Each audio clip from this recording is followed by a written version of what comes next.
começar agora, de fato, o nosso mini curso de Física Moderna. A primeira relatividade foi publicada em 1905 pelo Einstein, que falam que foi o ano dos milagres de Einstein, que ele publicou 3 artigos fundamentais. A gente vai estudar 2 deles aqui nesse mini curso.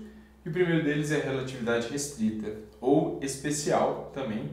E ela é uma das teorias mais consolidadas na física, tudo bem? É realmente uma teoria fenomenal e a gente vai estudar um pouquinho dela aqui nesse mini curso. Primeira coisa é que a relatividade ela tem um começo no eletromagnetismo. Então vamos fazer uma revisãozinha sobre eletricidade e magnetismo, né? Primeiro, a força elétrica é a carga vezes o campo elétrico. A força magnética vai ser a carga vezes a velocidade dessa carga vezes o campo magnético vezes o seno do ângulo entre o campo magnético e a velocidade. Mas vocês concordam comigo que a velocidade ela é relativa, depende do referencial do sistema que você está estudando. Por exemplo, se você está num avião em movimento, o avião está, sei lá, 800 km por hora. Se, para você que está dentro desse avião, você não sente o avião a 800 km por hora, né? À toa que você pode andar pelo corredor, ir ao banheiro, tudo tranquilo, você não sente, parece que você está em repouso. Mas eu que estou aqui no chão, vendo esse avião passando, eu vejo que você está a 800 km por hora. Então a velocidade ela depende do referencial. A mesma coisa quando você está no carro e você está passando de carro e vê uma parada de ônibus, por exemplo, você tem a impressão que a parada de ônibus está se distanciando ao invés de você estar indo para frente, entendeu? Então no seu referencial seria como se você estivesse em repouso e a parada de ônibus estivesse indo para trás, tudo bem? Então a velocidade é algo relativa, depende do referencial. Ok, para fixar isso, vamos aqui para o nosso quadro. Aqui nós temos um sistema S' de referencial que tem um Mário. E o Mário ele está se movendo a uma velocidade V para a direita, se distanciando aqui do Ronaldo, tudo bem? Que é esse sistema S de referencial. Então essa é S' é onde está o Mário e S é onde está o Ronaldo, que ele está em repouso, parado, vendo o Mário se distanciando à direita. Ok. Para o Mário, ele está em repouso, certo? Para o Mário, ele está em repouso, naquele caso do avião ou do carro. Então ele vai observar aqui, sei lá, uma força elétrica, não importa aqui muito o sentido dela, ele vai observar uma força elétrica que vai ser dada pelo campo elétrico vezes a carga. Ok. Mas o Ronaldo, ele não vai observar uma força elétrica, porque ele está vendo essa carga em movimento com uma velocidade v. Então, para o Ronaldo, ele vai estar observando uma força magnética. Então, a força no referencial, vou representar aqui como ref. Referencial S', a força em S' vai ser a força elétrica, já que para o Mário ele está em repouso. Mas já para o referencial S, ele está vendo essa carga se movendo com uma velocidade v, ele vai observar uma força magnética. Então aí a gente já vê que a força magnética é uma força relativa e isso vai ser importante para o nosso estudo, tudo bem? Vamos estudar a luz. Vamos estudar um pouquinho da luz, porque a luz viaja a uma velocidade muito alta, então é interessante a gente estudar corpos que viajam a uma velocidade alta, próxima da luz. A luz é uma onda eletromagnética, então é importante a gente entender esse conceito da força magnética ser relativa, já que a luz é feita de campos elétricos e magnéticos, tudo bem? E vamos estudar o movimento aí da luz. Primeiro a gente tem que estudar a luz, né? A luz viaja a 300 mil km por segundo. E como toda onda, né, ela tem que se propagar em um determinado meio. Então, por exemplo, as ondas sonoras se propagam no ar.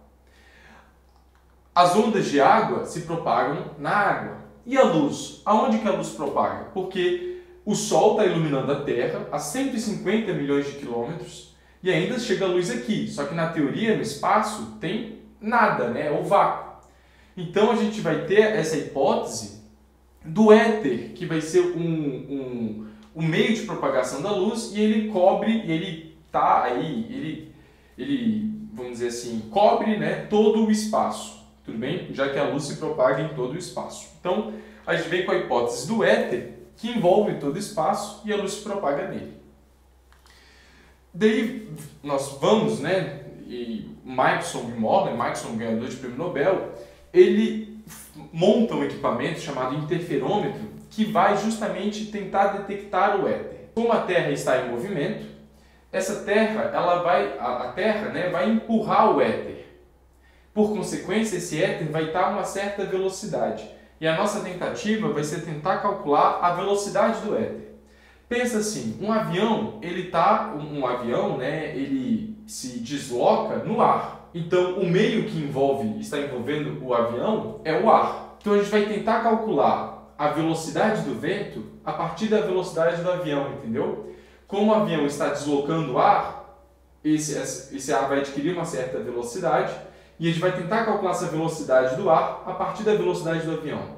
É isso que a gente está tentando fazer essa analogia, tudo bem? A gente vai tentar calcular a velocidade do éter devido a essa deformação no éter que a Terra causa pelos movimentos de translação e rotação. Então vamos dar uma verificada no experimento do Michelson e Morley. Então, meus amigos, mais ou menos esse aqui foi o aparato que o Michelson desenvolveu e Morley depois aprimorou, chama interferômetro, e a gente vai tentar calcular essa velocidade do éter. Como que a gente vai fazer isso? Uma fonte luminosa emite um raio de luz, tudo bem?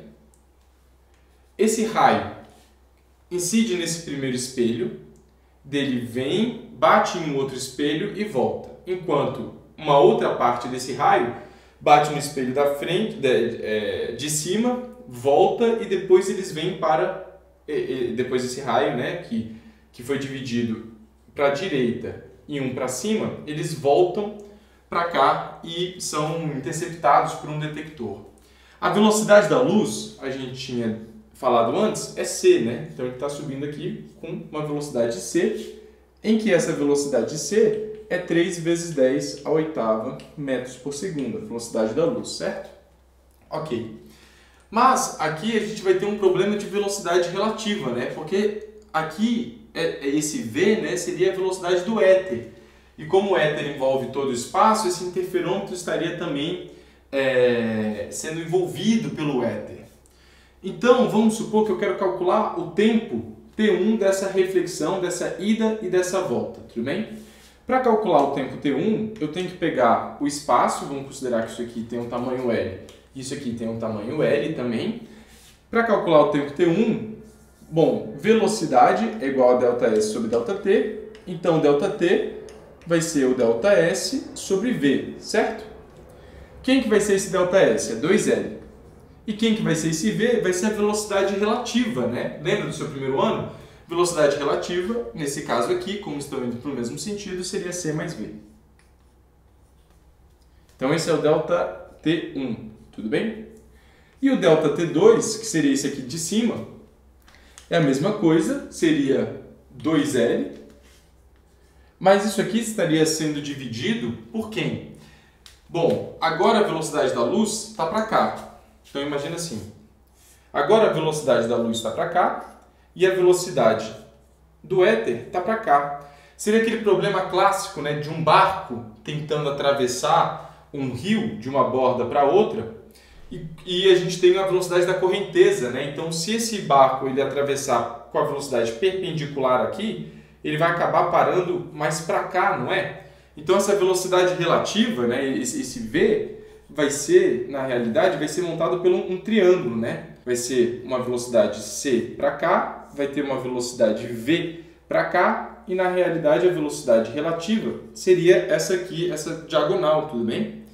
Então, isso aqui, vocês já viram no primeiro ano de vocês, você fecha um triângulo aqui e acha que VR ao quadrado é C quadrado mais V quadrado, portanto, a velocidade relativa é só tirar a raiz quadrada disso, né? Então, seria a raiz quadrada de C quadrado mais V quadrado. Perceba que o tempo que esse raio de luz leva para vir daqui para cá, para percorrer, para ir no espelho 1 e voltar para o espelho 3, é 1. E o tempo para ele ir para o espelho 2 e voltar para o espelho 3 é outro. Então, você teria, como você tem essa diferença de tempo, ia chegar ondas diferentes no detector.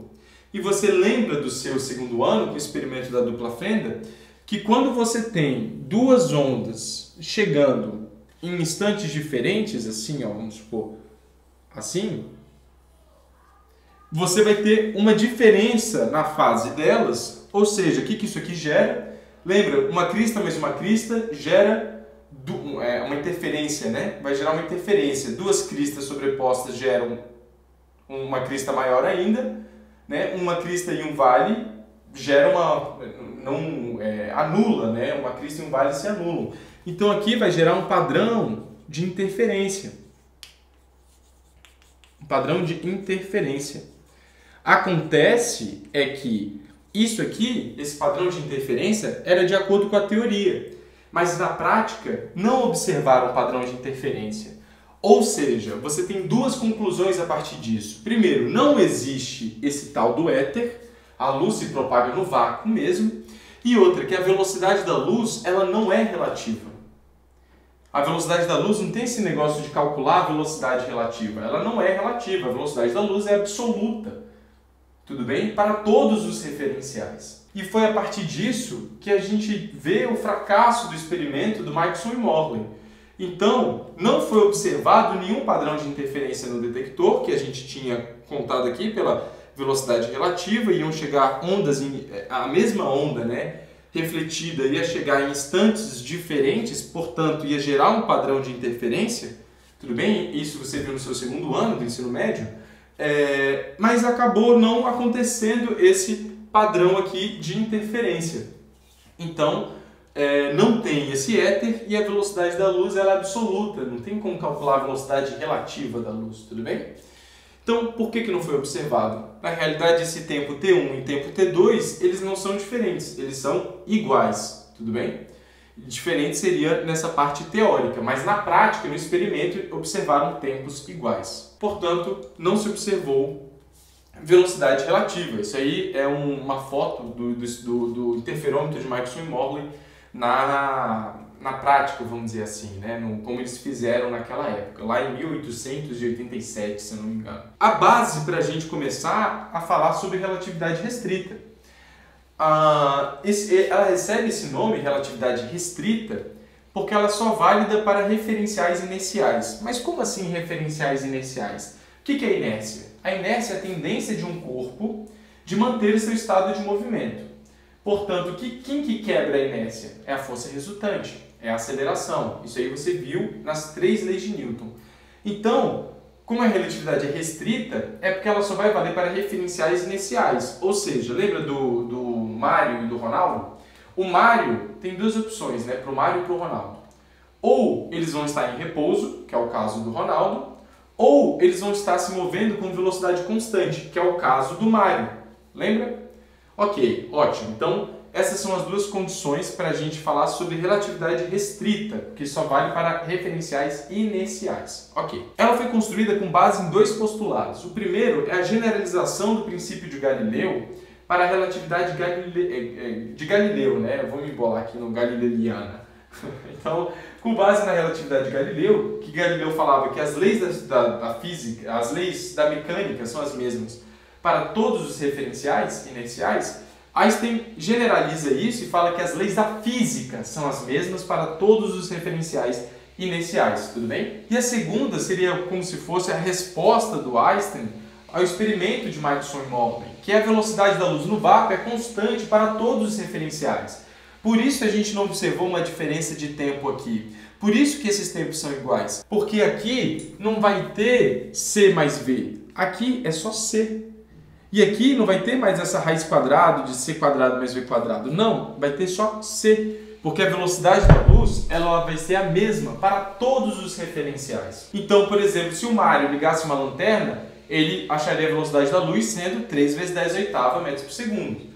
Se o Ronaldo parasse para ver e calcular a velocidade da luz que o Mário, da lanterna que o Mário ligou, ele acharia também 3 vezes 10 oitava metros por segundo. Ou seja, não importa o referencial inicial, se ele está em movimento com velocidade constante ou em repouso, a velocidade da luz vai ser sempre a mesma, ok? Então, e o Einstein, como ele não, logo depois que ele se formou, ele não conseguiu ser professor em nenhum lugar, ele foi para o escritório de patentes do pai dele e ele elaborou vários experimentos mentais para conseguir comprovar as suas teorias, para conseguir dar um certo embasamento na teoria que ele estava elaborando. Então, ele fez esses experimentos mentais, que são Gedankens, que foi a base da relatividade, tudo bem? Mas os experimentos mentais vai ficar para a próxima aula. Muito obrigado pela sua atenção e bons estudos!